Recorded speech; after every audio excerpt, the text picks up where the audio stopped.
उपजै नाहि दाम।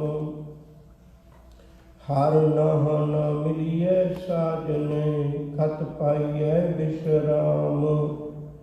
जित घर हर कंठ न परखी, भट नगर से ग्राम।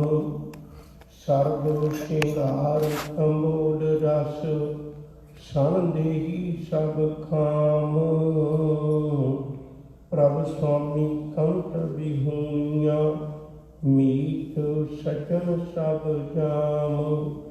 नानक की बेनंतिया, कर कृपा दीजै नाम। हर मिलो स्वामी संग प्रभ, जिसका निटल धाम। नानक की बेनंतिया, कर कृपा दीजै नाम। हर मिलो स्वामी संग प्रभ, जिसका निटल धाम। वाहिगुरु जी का खालसा, वाहिगुरु जी की फतेह। संसार विच जितनियां भी तब्दीलियां ने, एक काल की चाल करके ने। काल का चक्कर घूमता है, संसार में तब्दीलियां होंदियां। एक ही कारण है, सतगुरु जी की बाणी विच बहुतात उपदेश इस काल की संभाल वास्ते है। कदे सतगुरु पहरियां का जिक्र करते हैं, चार पहर ने मन, कदे छिट्टां दा, कदे वारां दा, कदे महीनियां दा, कदे किसी न किसी तरीके समय की संभाल का जिक्र गुरु ग्रंथ साहिब की बाणी विच मनुख मात्र लिए बख्शिश किया है। क्योंकि समय की संभाल की इनू मालिक के चरणों में जोड़ सकती है। असल विच तां साडी जिहड़ी जिंदगी उहदा प्रमुख मकसद गुरबाणी विच इसे की बहुती व्याख्या है, वह है प्रभु का मिलाप, मालिक के चरणों में जुड़न की जांच। बहुत बार ये शब्द साडे सामने आउंदे ने, भई प्राप्त मानुख त्योरिया, गोबिंद मिलन की यह तेरी बरिया। क्या अमृत बचन आउंदे ने, भजो गोबिंद भूल मत जाहो, मानस जन्म का यही लाहो। हुण गुरुदेव सच्चे पातशाह ने कृपा की, इस 12 माह की बाणी विचों सानू उपदेश बख्शिश किया है। 12 माह लिखण का रिवाज बहुत लंबेरे समय तो चले आ रहा है। करीब 112 माह का जिक्र प्रोफैसर प्यारा सिंह पद्म ने अपनी किताब पंजाबी 12 माह च जिक्र किया हुआ है। उन्होंने वैसे तो बहुत 12 माह का जिक्र किया है, पर सारे प्राप्त नहीं हो सके। उहदे विचों एक जिक्र बड़ा प्यारा मिलता है कि जिहड़ा 12 महीनियां दे नाल विकारां विच डुब्बी लुकाई नूं, संसार नूं मिठा जान के विकारां विच लगी हुई लुकाई नूं गुरमत दे राह दा पांधी बनाउणा, एक गुरु ग्रंथ साहिब सच्चे पातशाह की पवित्र बाणी विच 2 12 माह मिलते हैं। सब तो पहला 12 माह तुखारी राग विच गुरु नानक साहिब सच्चे पातशाह की पवित्र देन है। उन्होंने दसिया 12 महीनों के मुताबिक मनुख को की कुछ करना चाहिए। इस माझ राग के विच ये दूसरा 12 माह गुरु अर्जन पातशाह की महानता है। ये एक खूबी ज़्यादा प्रचलित होने की कारण ये भी है भाई ये शब्दावली थोड़ी जी सौखी है, तो तुखारी राग वाले 12 माह की शब्दावली थोड़ी जी विखम है। इस गल करके ये बहुत प्रचलित हो गया। मकसद दोनों का एको ही है, जीव नूं रब्बी राह के तुर के समय की संभाल की जांच सिखाउणी। गुरुदेव सच्चे पातशाह ने बाणी विच इस गल का जिक्र किया भी 12 माह असल विच विजोग तो तुर के संयोग तक की यात्रा है। जदों कदे एक इस्त्री अपने पति तो विछड़ के, अपने कंठ तो विछड़ के वो किवें विछोड़े का एहसास करती है, विछोड़े के तड़फ की विच, विछोड़े के दुख विच विलकदी है, उस विलक विचों पैदा हुई अरजोई उसके कंठ नाल मिलाप का साधन बन जाती है। इस संसारी प्रकृति दियां उदाहरणा दे के सतगुरु जी ने समझाया। इस तरह असीं भी अपने असले परमेश्वर तो विछड़ गए तो उहदे मिलाप लई जिसनों ये एहसास हो जाए मैं रब तो विछड़िया, ये बहुत जरूरी है। फिर उसके अंदर एक अरजोई, एक तड़फ, एक विलक, एक भावना पैदा होती है, मिलाप नहीं तरला करती है। फिर उस जिंद में प्रभु मिलाप होता है। प्रभु मिलाप का की सुख है उस गल का जिक्र हमेशा आखिरी बंद में होता है। इस तरह 12 महीनों में भी इस आखिरी महीने च प्रभु मिलाप के सुख का जिक्र है। पहले समय रब के विछोड़े का जिक्र, फिर उस विछड़ के पाए हुए दुख का जिक्र, फिर आखिरी महीने च मिलाप का सुख, ये बख्शिश किया होया गुरुदेव सच्चे पातशाह जी महाराज ने। तो आओ इस पावन पवित्र बाणी के 12 माह के विचों आपां रब नाल मिलण की जुगत सिख लईए। एक गल मैं होर कह के अगली गल तो भी चाहुंदा। प्रोफैसर प्यारा सिंह पदम ने एक गल लिखी बड़ी प्यारी, कहते यूं लगता है भी जिवें मुहब्बत अते कुदरत ये दो सखियां भैणां जां सहेलियां ने। जिन्ना भी लोगों ने कलम चुकी उन्होंने या तो कुदरत बारे लिखे है या पति पत्नी के मुहब्बत जां स्त्री पुरुष की मुहब्बत दी बातें पाइया ने। कवितावां संसार में बहुतात जिहड़ियां ने वो सिर्फ 2 विषयों से लिखिया गई ने, या तो कुदरत लई लिखिया गई या फिर किसी मुहब्बत के प्रभाव थले लिखिया गई। गुरमत विच भी सतगुरु जी ने दोनों चीज़ों को इकट्ठिया कर दिता है, प्रकृति दियां उदाहरणा दे के, क्योंकि प्रकृति दियां जिहड़ियां तब्दीलियां ने वो साडी अख के सामने ने। किवें किसी कुदरत का खेड़ा रुस जाता है, उठी झोली विच एक पतझड़ पा के तुर जाता है। पतझड़ दे विच किवें कुरूपता अपना असर जमाउंदी है, दुख पाउंदे ने जीव। इवें दा जिक्र है भी रब्बी परमेश्वर के निरंकार के चरणों विचों टुट के जीव का अंदरूनी खेड़ा किवें गवाच जाता है, ते अरदास करके फिर वो बहार, फिर वो बसंत आउंदी है जिहदे नाल मनुख अपने जीवन में मुड़ हरा भरा कर लेता है। एक बेनती और करनी है, इन्हूं बड़े ध्यान नाल सुनियो। जिहड़ियां रुत्तां समय के अनुसार बदलदियां ने उन्हां विच साडी कोई दखल अंदाजी नहीं। कोई मनुख ऐसा नहीं कर सकता भाई मैनूं गर्मी पसंद है तो मैं गर्मी का मौसम अपनी मर्जी नाल ले आवां, वो ऐसा नहीं कर सकता। ऐसा भी नहीं हो सकता किसी बंदे को ठंड पसंद हो, किसी बंदे को बसंत पसंद हो, तो वो सोचे भी मैं अपनी वाली रुत जिहड़ी वो जल्दी ले आवां, दूजियां रुत्तां का समा घटा दियां, ये नहीं होना। ये कुदरत के नियम अनुसार ही चलता है। हाँ, बंदा अपने अंदरूनी तब्दीली कर सकता है। वो चाहे मैं विकारां की तपश विच नहीं जीना तो अपने जीवन में बसंत पैदा कर सकता है।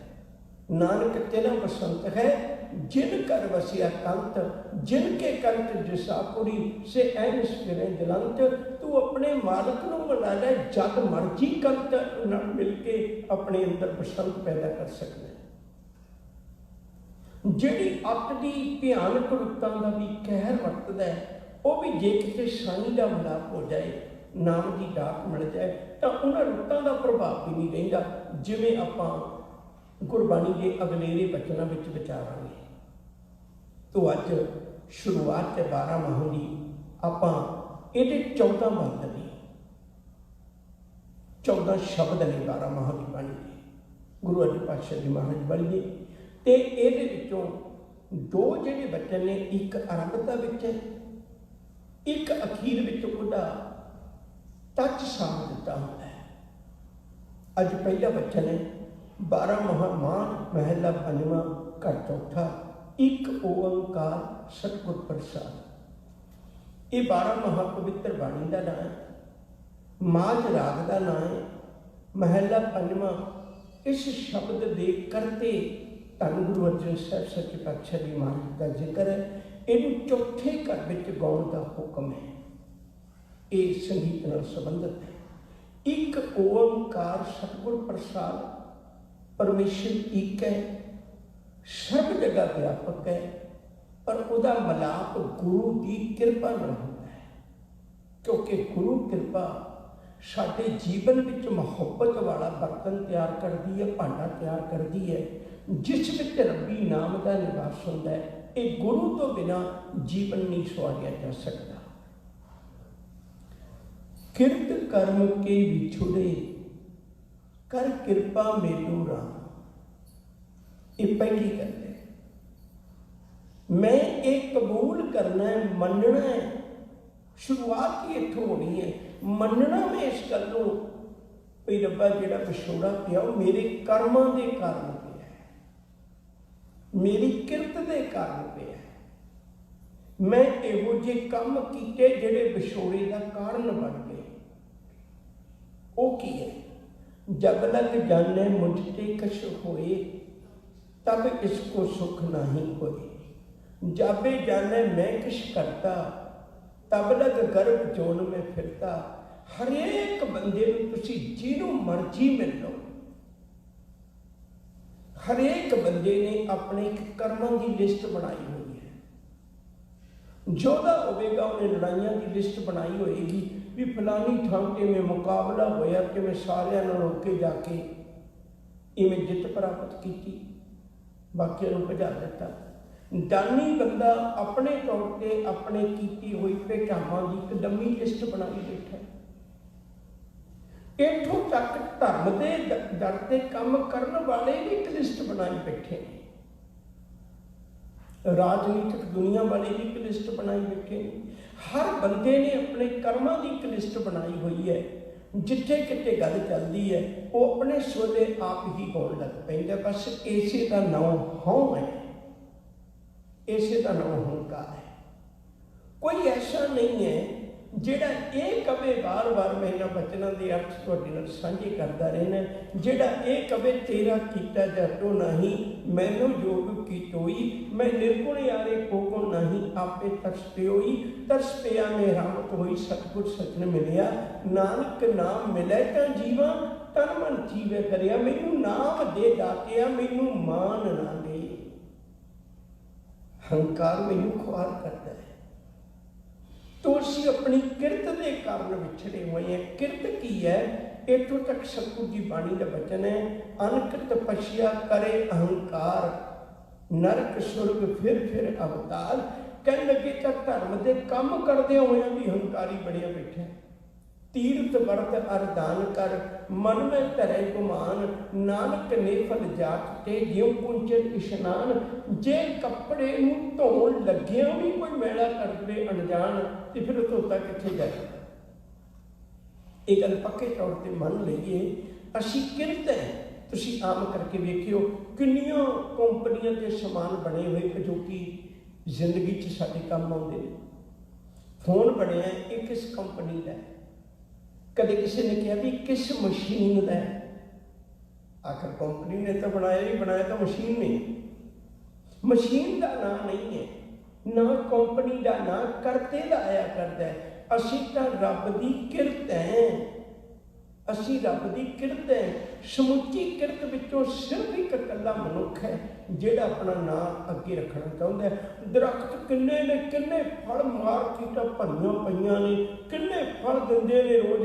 कदे किसी दरख्त ने नहीं कहा भी मेरा तुसीं नाम लिखिए। कितने पशु ने जिहड़े अपनी जिंदगी का अंत करके किसी की खुराक का अंग बन जाते हैं, पर कदे किसी इतराज नहीं किया भी मेरा कदे ना ही नहीं लिखते तुसीं।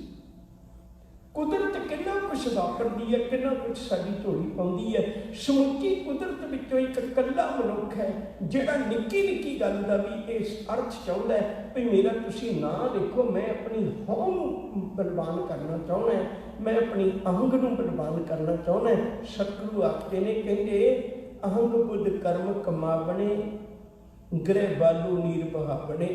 जिवें बच्चा रेत के घर बना लेंदा, छल आउंदी है, पानी के सारे टैक ही हो जाते हैं, इस तरह उस मनुख के कर्म ने जिहड़ा हंकार के अधीन करता है, उन्हों का कौडी मुल नहीं पैंदा। किरत कर्म के विछुड़े, कर किरपा मेरो राम। सतगुरु मैनू कर्म नहीं करने आउंदे जिहड़े मिलाप का साधन बन जाण, मैनू तो विछोड़े वाले कर्मां ने विछोड़ दिता है। मैं हंकार कर बैठा, तेरे दर तो विछड़ गया, मैनू कृपा करके मना ले। तो जे तू कवे भी मैं होर किसी थां से चला जावां, चार कुंट दे दिश भ्रमे, थक आए प्रभ की शाम। मैं तेरी शरण विच आया और थक के आया, चारे कुंटा भटक के आया। चारे कुंटा का अर्थ यह है भाई मैं हर वसीला कीता रब तो बिना मैनू सुख मिल जाए, डाटिया नहीं मिल पाया। अज तेरे चरणों में अरदास करना है, मेल लियो दयाल तै पे दुआरिया, रख लेवो दीन दयाल प्रमत बहारिया। भगत बशर तेरा बिरद पटत उधारिया, तुझ बिन नाही कोय बिनो मोह सारिया। कर गए लियो दयाल सागर संसारिया, तेरे तो बिना मेरा है कोई नहीं। मेरे औगणा के पर्दा सिर्फ तेरा नाम पा सकता है। दुनिया च कोई अजिहा कपड़ा नहीं जिहड़ा मेरी पत्त नूं कज लवे, पर तेरे कोलों कजी जाती है। टैंडे सिमरन हप किछ लतम, बिखम न डिठम कोई, जिस पत रखे सच्चा साहिब, नानक मेट न सके कोई। अज मैं काम अरदास करना है, भुल्ले ने जिंदगी गुजार ली काटिया, मेरी हालत इहो जी है। हुण ये कुछ उदाहरण नहीं, मैं पहलों भी बेनती की सी, प्रकृति विचों कुदरत विचों उदाहरण लिख के सतगुरु ने समझाइया। ढेन दुधे के बाहरी किते ना आवे काम, जिन्ना चिर गां दे कोल ये गुण है वह दुध दिंदी है। मर गुण धुप छां, दुख सुख भुख प्यास सब कुछ का ख्याल रखना, क्योंकि दे कोल गुण है वह काफूस खांदी है ते अमृत वर्गा दुध दिंदी है। पशु मिले चंगियाइयां खड़ खावे अमृत दे, नाम भी होने आदमी तक जीवन कर्म करे, उहदे कोल गुण है। पर जिस दिन वो अपना ही गुण गवा बैठती है, बार बार इस गल चेते विच रखियो, इस गल बार बार चेते विच रखियो। गां की मजबूरी है, एक समा आउंदा दुध नहीं दे सकती, उहदी तां मजबूरी है, वो उहदा गुण गल जांदा है। पर मनुख ते सारी जिंदगी अपने गुणों को संभाल के रख सकता है। ये जरूरी नहीं भी ये गुण अवगुण बन जाए।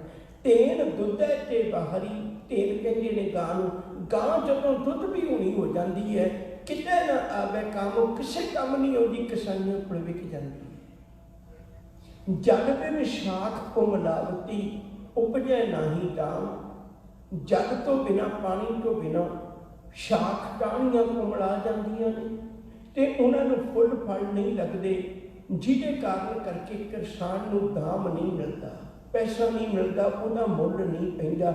जिहड़ी जमीन नूं पानी ना लगे उहदा कोई मुੱਲ नहीं हुंदा।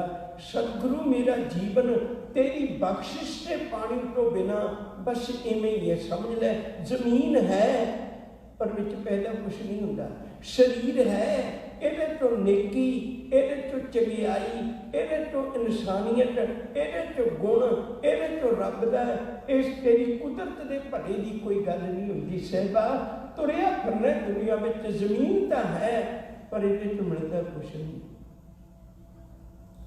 ਇਹ ਮੇਰਾ ਜੀਵਨ ਹੈ। ਹਰ ਨਾਮ ਨਾ ਮਿਲੀਏ ਸਾਜਨੇ, ਕਤ ਪਾਈਏ ਵਿਸ਼ਰਾਮ। ਹੁਣ ਜਿਹਦਾ ਇੱਕੋ ਇੱਕ ਸੱਜਣ ਹੋਵੇ ਤੇ ਉਹ ਵੀ ਨਾ ਮਿਲੇ, ਇਸ ਗੱਲ ਨੂੰ ਸਮਝ ਲੈਣਾ। ਅੱਜ ਸਾਇੰਸ ਵੀ ਪ੍ਰਗਟ ਕਰਦੀ ਹੈ, ਖੋਜੀ ਲੋਕਾਂ ਨੇ ਵੀ ਪ੍ਰਗਟ ਕਰ ਦਿੱਤਾ ਵੀ ਸੰਸਾਰ ਦਾ ਜਿਸਦਾ ਖਿਲਾਰਾ ਇਹ ਕਈ ਵਾਰੀ ਰੱਬ ਨੇ ਸੰਕੋਚਿਆ ਤੇ ਕਈ ਵਾਰੀ ਇਹਦਾ ਖਿਲਾਰਾ ਮੁੜ ਕੇ ਖਿਲਾਰਿਆ। ਇਸ ਗੱਲ ਦਾ ਜ਼ਿਕਰ ਅੱਜ ਕਈ ਥਾਵਾਂ ਦੇ ਉੱਤੇ ਮਿਲਦਾ। ਪਾਕਿਸਤਾਨ ਵਿੱਚ ਬਹੁਤਾਤ ਥਾਵਾਂ ਨੇ, ਹੜੱਪਾ ਹੈ, ਮਹਿੰਜੋਦੜੋ ਹੈ, ਜਾਂ ਹੋਰ ਅੱਜ ਇਹੋ ਜਿਹੀਆਂ ਥਾਵਾਂ ਮਿਲਦੀਆਂ ਨੇ ਜਿੱਥੋਂ ਖੋਜ ਕੀਤੀਆਂ ਧਰਤੀ ਦੀ ਕੁੱਖ ਵਿੱਚੋਂ ਇਹ ਗੱਲਾਂ ਨਿਕਲਦੀਆਂ ਨੇ ਵੀ ਕਦੇ ਬਹੁਤ ਰਸਦੀ ਬਸਦੀ ਧਰਤੀ ਇੱਥੋਂ ਦੀ ਵਸੋਂ ਕਿਸੇ ਵੇਲੇ ਗਰਕ ਹੋ ਚੁੱਕੀ ਹੋਈ ਹੈ। ਗੁਰਬਾਣੀ ਦੀ ਇਹ ਗੱਲ ਕਹਿ ਰਹੀ ਹੈ, ਕਈ ਵਾਰ ਪਸਰਿਓ ਪਾਸਾਰ, ਪਰ ਹਰ ਵਾਰੀ ਜੋ ਬਚਦਾ ਸੀ, ਬਹੁਤ ਲਾਸ਼ਾਂ ਮਿਲੀਆਂ, ਬਹੁਤ ਪਿੰਜਰ ਮਿਲੇ, ਬਹੁਤ ਭਾਂਡੇ ਮਿਲੇ, ਬਹੁਤ ਕੁਝ ਐਸਾ ਮਿਲਿਆ ਜਿਹਦੇ ਤੋਂ ਪੁਰਾਤਨ ਸਭਿਅਤਾ ਦੀ ਖੋਜ ਮਿਲਦੀ ਹੈ, ਪਰ ਕਿਤੋਂ ਰੱਬ ਦੀ ਲਾਸ਼ ਨਹੀਂ ਮਿਲੀ। ਉਹਦੀ ਲਾਸ਼ ਕਿਉਂ ਨਹੀਂ ਮਿਲੀ? ਕਿਉਂਕਿ ਨਾ ਉਹ ਮਰੇ ਨਾ ਹੋਵੇ ਸੋ। ਜਾਂ ਅੰਮ੍ਰਿਤ ਬਾਣੀ ਦਾ ਬਚਨ ਹੈ, ਫਿਰ ਦੁਬਾਰੇ ਦੁਹਰਾਵਾਂ, ਕਈ ਵਾਰ ਪਸਰਿਓ ਪਾਸਾਰ, ਸਦਾ ਸਦਾ ਇੱਕ ਏਕੰਕਾਰ। ਉਹ ਬਾਕੀ ਬਚ ਜਾਂਦਾ ਹੈ ਰੱਬ, ਇੱਕ ਹੀ ਹੈ ਜਿਹਦੀ ਮੌਤ ਨਹੀਂ ਹੁੰਦੀ। ਤੈਨੂੰ ਮਿਲਣ ਤੋਂ ਬਿਨਾਂ ਕੁਦਰਤ ਵਿੱਚ ਕਿਸੇ ਨੂੰ ਵੀ ਮਿਲ ਲਵਾਂ, ਇਹਦੇ ਵਿੱਚੋਂ ਰਹਿਣ ਵਾਲਾ ਸਰੀਰ ਕੋਈ ਵੀ ਨਹੀਂ। ਕਿਸੇ ਨਾਲ ਕੀਤੇ ਦੋਸਤੀ ਸਭ ਜਗ ਚੱਲਣਹਾਰ। ਜਿਹੜਾ ਚੱਲਣਹਾਰ ਨਹੀਂ ਹੈ ਉਹਨੂੰ ਮਿਲਣ ਤੋਂ ਬਿਨਾਂ ਮੈਨੂੰ ਦੱਸੋ ਵਿਸ਼ਰਾਮ ਕਿਵੇਂ ਮਿਲੇਗਾ? ਮੇਰੇ ਜੀਵਨ ਦੀ ਭਟਕਣਾ ਮੁੱਕੇਗੀ ਕਿਵੇਂ? ਕੇਵਲ ਇੱਕ ਤੇਰਾ ਘਰ ਹੈ ਜਿੱਥੇ ਵਿਸ਼ਰਾਮ ਹੈ। ਜਿਤ ਘਰ ਹਰ ਕੰਤ ਨ ਪ੍ਰਗਟੀ, ਭੱਠ ਨਗਰ ਸੇ ਗ੍ਰਾਮ। ਜਿਸ ਘਰ ਵਿੱਚ ਕੰਤ ਪ੍ਰਗਟ ਨਹੀਂ ਹੁੰਦਾ, ਜਿਸ ਜੀਵਨ ਵਿੱਚ ਮਾਲਕ ਦੀ ਮਲਾਪ ਦੀ ਭਾਵਨਾ ਨਹੀਂ ਪੈਦਾ ਹੋਈ, ਜਿਸ ਘਰ ਵਿੱਚ ਕੰਤ ਪ੍ਰਗਟ ਨਹੀਂ ਹੋਇਆ, ਭੱਠ ਨਗਰ ਸੇ ਗ੍ਰਾਮ। ਕਹਿੰਦੇ ਉਹ ਹਿਰਦੇ ਇਵੇਂ ਦੇ ਨੇ ਜਿਵੇਂ ਭੱਠੀਆਂ ਹੋਣ, ਉਹ ਨਗਰ, ਉਹ ਸਰੀਰ, ਉਹ ਗ੍ਰਾਮ ਇਵੇਂ ਦੇ ਨੇ ਜਿਵੇਂ ਭੱਠੀਆਂ ਹੋਣ। ਭੱਠੀਆਂ ਤਾਂ ਹਰ ਵਕਤ ਹੀ ਤਪਦੀਆਂ ਨੇ ਨਾ, ਉਹ ਤਾਂ ਬਣੀ ਤਪਣ ਨਹੀਂ। ਇਸੇ ਤਰ੍ਹਾਂ ਪਿਆਰ ਵਾਲੇ ਉਸ ਸੰਸਾਰ ਵਿੱਚ ਬਹੁਤ ਜੀਵ ਨੇ ਜਿਹੜੇ ਦਿਨ ਰਾਤ ਭੁੱਜਦੇ ਨੇ, ਕਦੇ ਤ੍ਰਿਸ਼ਨਾ ਦੀ ਅੱਗ ਵਿੱਚ, ਕਦੇ ਈਰਖਾ ਦੀ ਅੱਗ ਵਿੱਚ, ਕਦੇ ਦਵੈਸ਼ ਦੀ ਅੱਗ ਵਿੱਚ, ਕਦੇ ਵਿਕਾਰਾਂ ਦੀ ਅੱਗ ਵਿੱਚ। ਹੰਸ ਹੇਠ ਲੋਭ ਕੋਪ, ਚਾਰੇ ਨਦੀਆਂ ਅੱਗ, ਪਵੇ ਦੱਜੇ ਨਾਨਕਾ, ਤਰੀਏ ਕਰਮੀ ਲੱਗ। ਕਹਿੰਦੇ ਇਹ ਦਿਨ ਰਾਤ ਮਨੁੱਖ ਛੱਡਦੇ ਨਹੀਂ। ਮੈਂ ਵੇਖਿਆ ਸੰਸਾਰ ਤਪਦਾ ਹੈ, ਸੜਦਾ। ਜਿਹਨਾਂ ਕਿਰਤਿਆਂ ਵਿੱਚ ਰੱਬ ਦਾ ਮਿਲਾਪ ਨਹੀਂ ਹੋਇਆ, ਰੱਬੀ ਪਰਮੇਸ਼ਰ ਨਿਰੰਕਾਰ ਨਹੀਂ ਮਿਲਿਆ, ਉੱਥੇ ਇਹੋ ਜਿਹੀ ਅੱਗ ਲੱਗੀ ਹੋਈ ਹੈ, ਸੰਸਾਰ ਸੜ ਰਿਹਾ ਹੈ। ਹੁਣ ਇਹ ਅੱਗ ਨੂੰ ਬੁਝਾਉਣ ਦੀ ਬਜਾਏ ਨਾਮ ਨਾਲ ਜੁੜ ਕੇ ਆਪਣੇ ਆਪ ਨੂੰ ਸ਼ਾਂਤ ਕਰਨ ਦੀ ਬਜਾਏ ਕਰਦਾ ਕੀ ਹੈ? ਸਰਬ ਸ਼ਿੰਗਾਰ ਤੰਬੋਲ ਰਸ, ਸਨ ਦੇਹੀ ਸਭ ਖਾਮ। ਕਹਿੰਦੇ ਬੰਦਾ ਧਰਮ ਦਾ ਸ਼ਿੰਗਾਰ ਕਰਦਾ ਹੈ, ਕੁਝ ਭੇਟਾ ਕਰ ਦਿੱਤਾ, ਸੋਚਿਆ ਅੱਗ ਬੁਝ ਜਾਏਗੀ। ਜਦੋਂ ਨਾ ਬੋਲਿਆ ਫਿਰ ਤੜਫ ਗਿਆ, ਮੇਰਾ ਨਾਂ ਕਿਉਂ ਨਹੀਂ ਬੋਲਿਆ। ਨਾ ਬੋਲ ਦਿੱਤਾ ਫਿਰ ਹੰਕਾਰ ਦੀ ਅੱਗ ਲੱਗ ਗਈ, ਅੰਦਰੋਂ ਹੀ ਅੱਗ ਹੈ। ਸ਼ਿੰਗਾਰ ਕਰਦਾ ਹੈ ਪਰ ਮਿਲਾਪ ਨਹੀਂ ਹੁੰਦਾ।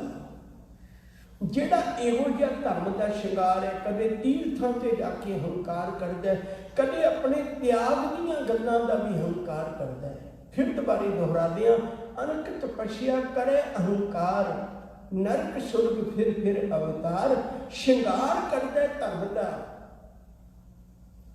पर अंदर शांत नहीं होता। अंदर शांत उस दिन होना है जिस दिन ये हकीकत विच अपने रब्बी विछोड़े के दर्द नूं समझ गया, मालिक के चरणों में जुड़ गया, इस गल नूं समझ गया। प्रभ स्वामी कंत विहूणियां मीत सज्जन सब जान। मालिक जी, स्वामी जी, तेरे तो बिना जितने भी मेरे सज्जन ने सारे जम बन गए ने मेरे जीवन विच, चंगे गुण भी मेरे ने जिहड़े वो औगणी बन गए तेरी बख्शिश तो बिना। क्योंकि सेवा करना है, पाठ करना है, कथा करना है, कीर्तन करना है तो चंगे गुण सन, पर हंकारी हो जाना है, प्यार की बजाय हंकार धारण कर ले, अमृत नूं भी जहर बना लेना। ये जम ने मेरे लिए तां नानक की बेनंती आ, कर कृपा कीजे ना।